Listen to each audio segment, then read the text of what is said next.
My name is Marquis Frederick, but you can call me Big M. Christmas was around the corner, and I was excited to get my present.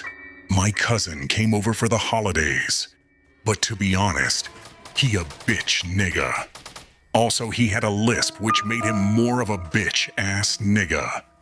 I wish sometimes he would go back to his country, but I wouldn't let that get my excitement down. My mother was making some food, and I was gonna deep throat that shit.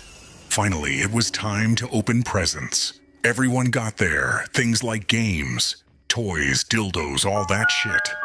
But finally, I got mine. I opened it to see a PS4. I couldn't be happier. When everyone was done opening presents, I went over to my room to plug it in and play. I downloaded Fortnite, a game my friend would talk about non-stop. My asshole was so wet. I booted it up and chose solos. When I got into the game, I saw that I had a teammate. Did I pick the wrong mode? I said to myself, but I decided to go on with the game, and that decision would change my life forever. He had no name, a default skin, and a mic, but didn't talk.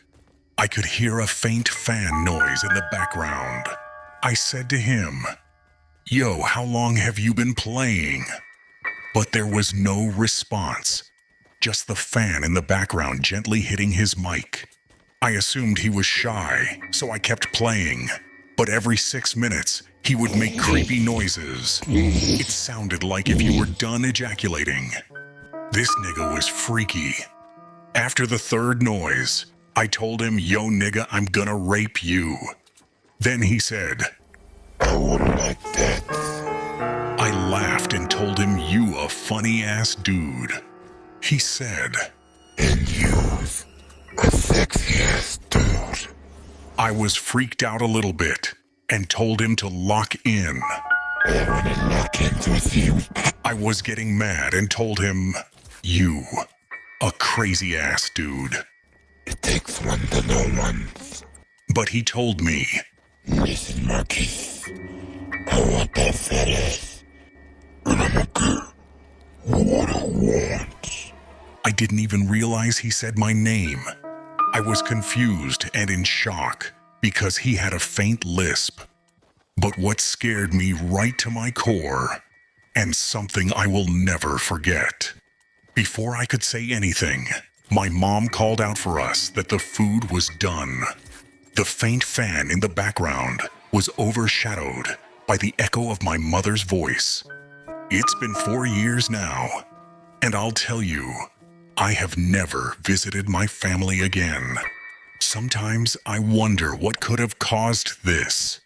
Was it something I did, or was it my fat, juicy ass?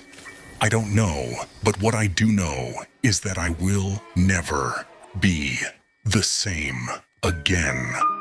And that's on my kids.